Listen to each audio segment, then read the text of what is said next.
Well, hello. Hey guys, where y'all been? Let's go camping.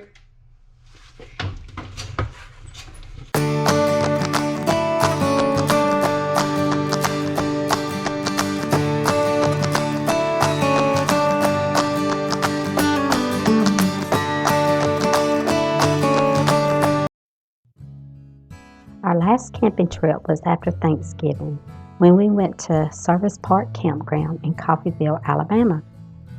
It has been very busy with all the holidays.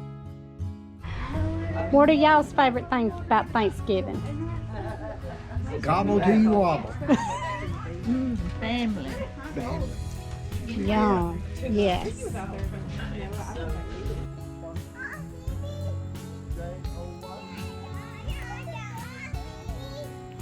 You see Mickey. Merry Christmas. It does. We had a trip planned for New Year's weekend, but due to some sickness and weather issues, we had to cancel. We decided to make reservations for this weekend with our daughter, son-in-law, and grandchildren, since it's been a while since we've all camped together. Okay guys, I wanted to take just a quick minute here to show you the loadout for this trip. It's probably about as full as it's been in a while. We've got Aunt Edna in here. She's coming out of retirement. She's going with us. We've got the Gazelle G6 gazebo. We've got the annex room for the Wii Roll, the ARB annex room, table, cot. This is just tools. We've got the new chairs. That Green Toad has got heaters in it. It's going to be pretty cold this weekend, so we're taking several heaters. And then on top of that, we've also got, I think, about 8 bags of the firewood in here. The Wii Roll is pretty much the standard. Well, a few little modifications, and then just the same old. We got a blanket, quilt, and we'll put an electric heater in here this weekend. Around back, it's pretty much same old as we've always got it. Got our water jugs, our Coleman stove, some hammocks. I mean, most of this lives in here, like we've told you guys before. So again, a few necessities and modifications for this trip. I think there's even some more somewhere. Oh, here we go. Here's the good stuff. So, oh yeah, Reese's, snack bars. Yeah, here's the good stuff. So, hoping for a good weekend. There is a little bit of forecast, or a little bit of forecast. The words are hard. There's a little bit of rain in the forecast. We're not going to let that hinder us, hopefully. And we just plan on having a good time and enjoying the weekend. Let's hit the road. The campground we will be staying at is Frank Jackson State Park in Aubree, Alabama. It is near Florala, which is the Florida-Alabama state line.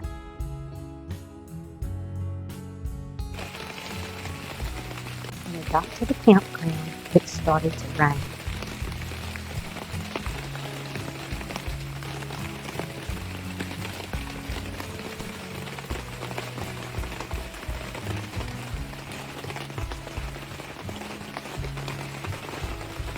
Parker, wave at me.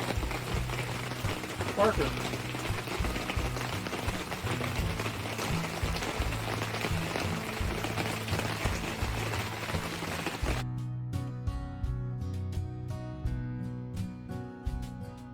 No, that's Captain Hook. Captain Hook is my hook. I was going to say we started firing. It continued to rain. Rain, rain, go away. Come again another day. The heavy downpours of the rain finally ended at 2 o'clock in the morning. Then the 35-mile-per-hour winds came and collapsing the front of the ARB.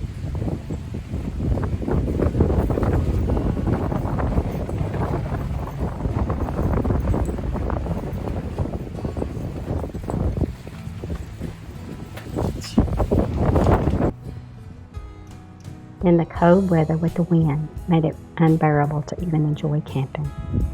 So we decided to pack up and try again another time.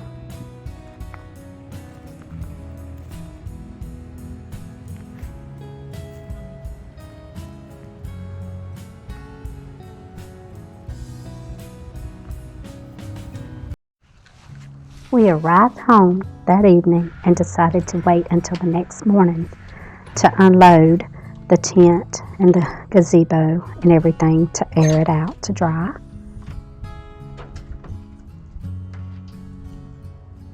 The weather is a little better today. The skies are clear. It's a little windy, but there's enough breeze that it will dry out everything.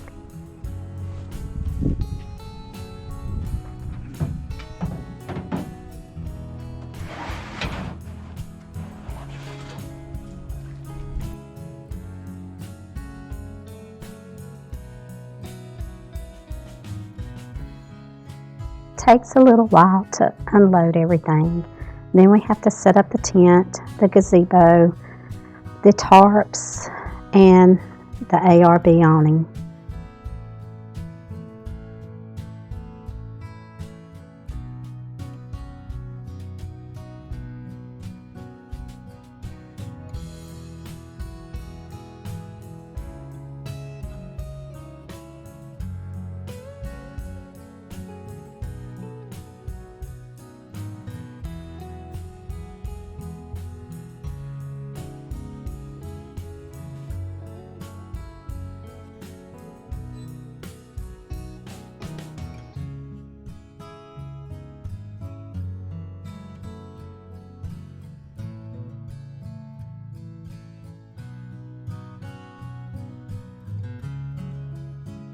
Okay, guys, we had Aunt Edna set up, and this Aunt Edna, if you're not familiar, is our Gazelle T4 Plus tent. We've had it, geez, about 20 months now, something like that, 18. And when I went to break it down, our son-in-law and daughter was using it, their family. And unfortunately, we didn't realize when we set it up, the wind was going to change directions, and the wind hit the front of the tent, the front door, just head on.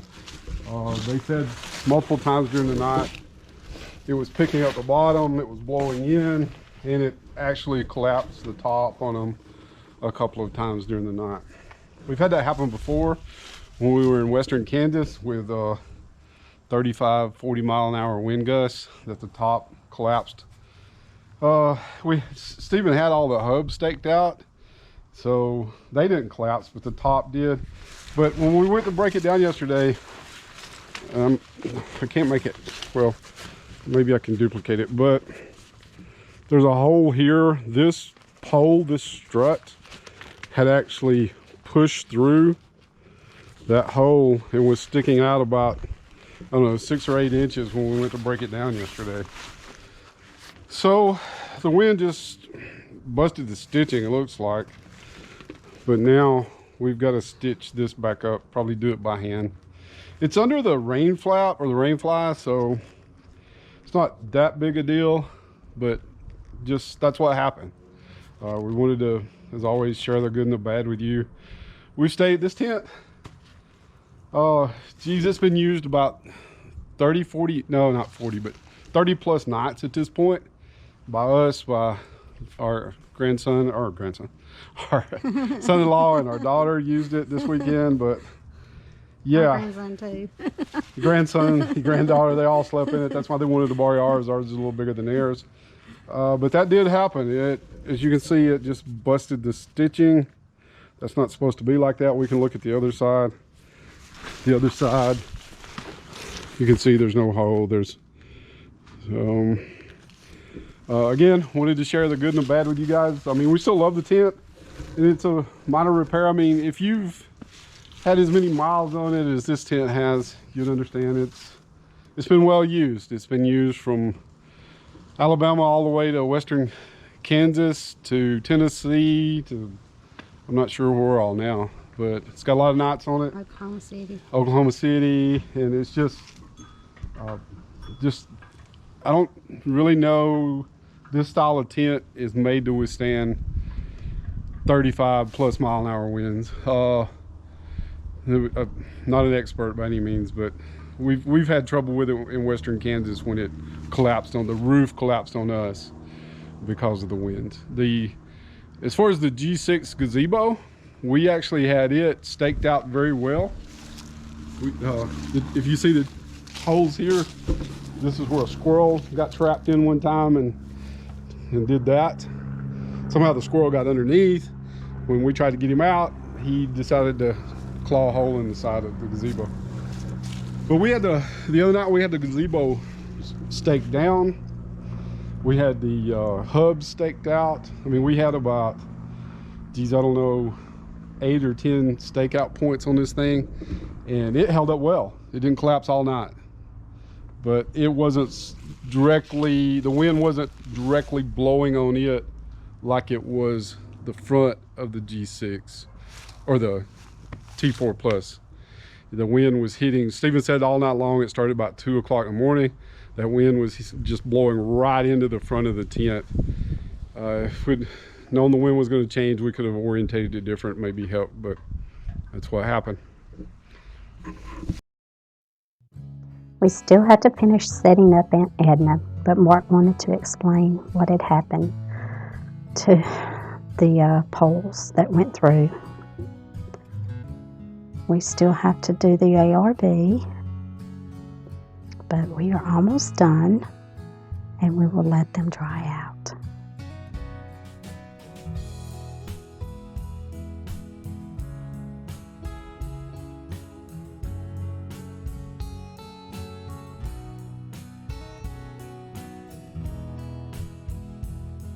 Everything should dry out nicely because of the breeze and the sunshine. And then we should be able to take everything down today and put it all up to get it all ready for the next adventure, which we hope will be very soon. We won't be camping in Aunt Edna. She will be going back into storage, but we will be camping in our Wero camper, which we really enjoy.